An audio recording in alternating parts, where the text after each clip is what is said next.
في وقت ما كان الليل بيحكي حكاياته في قرى بعيدة وبيوت من طين.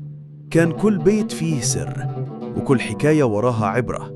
تعال معايا نفتح كتاب الزمن ونسمع حكايات الجدود في قناة حكايات زمان. وما تنساش تشترك في القناة وتفعل زر الجرس علشان ما يفوتكش ولا حكاية من في قلب الريف المصري، وسط الهوى الطري والزرع اللي بيتهز على صوت السواقي، كانت بتبدأ حكاية مش زي أي حكاية. دي حكاية حب اتولدت من الطين وكبرت على نور القمر. صفية بنت فلاحة بسيطة وجميلة، كانت بتصحى قبل الفجر تروح الغيط تروي الزرع مع أبوها، وما بتفتحش بقها بكلمة. وفي يوم وهي راجعة من الغيط قابلت حسن، شاب غريب اشتغل جديد في أرض العمدة. نظراتهم اتقابلت تحت شجرة جميزة كبيرة، وساعتها الريح وقف. بس النظرة دي كانت كفاية تزرع جواهم حاجة لا بتنشاف ولا بتتجالى. من ساعتها حسن بقى يستناها كل صباح في نفس المكان. مفيش كلام، بس العيون كانت بتحكي. وصفية كانت تسيب وردها على صورة طاحونة، وهو ياخدها ويحطها في كتابه اللي عمره ما فارقه من جيبه.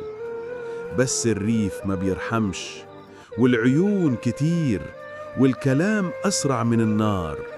والهمسات وصلت للعمدة اللي كان ناوي يجوي صفية لابنه حمدي، الواد اللي شايف نفسه فوق خلق الله ولا بيحس بحد.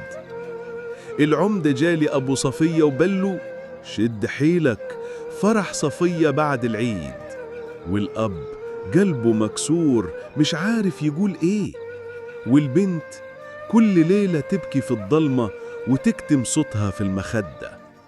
وفجأة حسن اختفى، ولا حد شافه ولا عرف راح فين. والناس قالت ما هو زي غيره، سابها ومشي. لكن في يوم السوق الكبير والبلد كلها ملمومة، ظهر حسن واقف قدام الناس، وراح لأبو صفية وقال بصوت عالي: أنا لا معايا فلوس ولا عندي أرض، بس قلبي مليان حب لبنتك وجاي أخطبها بالحلال. الناس سكتت والدنيا وقفت. العمدة وشه بقى أحمر من الغيظ، وابنه كان هيغلي من جوه.